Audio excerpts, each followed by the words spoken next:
There's a ship's anchor here which is 2 tons, or it was 2 tons from the Napoleonic War. Well, I think from the Napoleonic War, just after if anything. Tells you here. Doesn't mention the Napoleonic War, but I think that is the Napoleonic War. 2 tons. That's pretty impressive. I've never knew how they collected scallops. They'd dredge that along the seabed and it'd collect them all out of the sand. So one of the biggest birds you'll ever see. Look at that! Albatross. That must be 8 foot from tip to tip. At least, maybe 9 foot. I'm sure it'll tell us. 12 foot. 12 foot.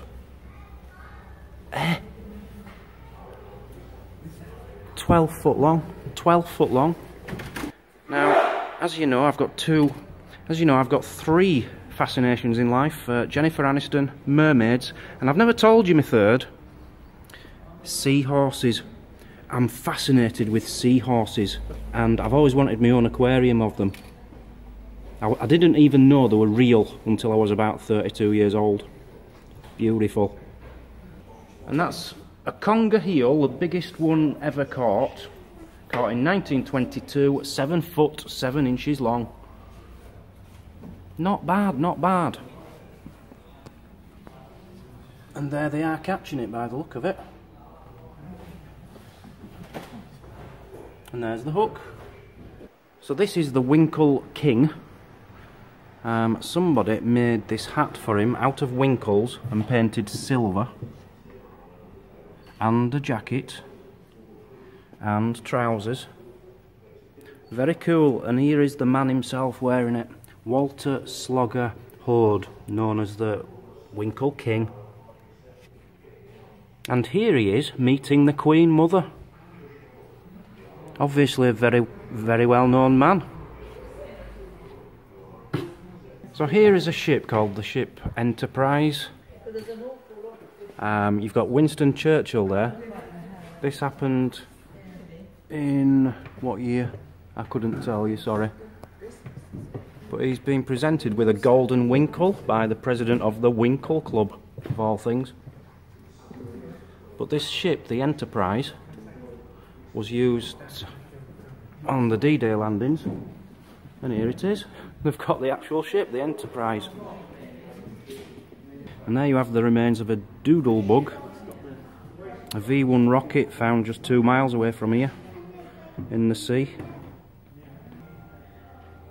Here we are aboard the ship, used in Dunkirk.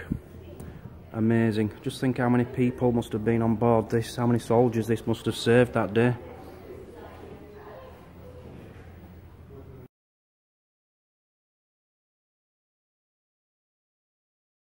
Gives you a good view of the museum as well from up here.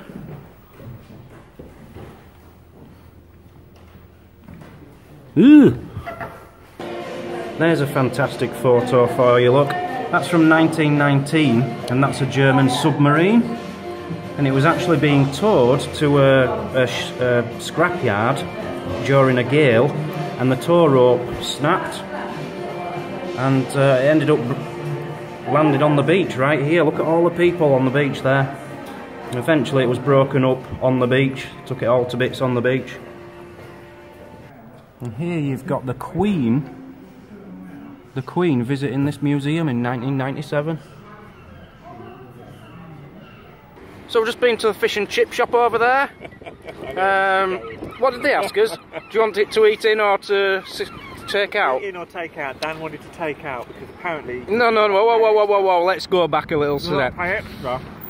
Andy didn't want to pay to sit down, so... Because it's cheaper, you see, if you don't sit down. So I thought, well, let's get them to take away and sit across the road on a bench. Save some money. This is the tightest man you will ever know in your life. They're good chip. They taste better when they're cheaper. Okay. Yeah. Like father, like son.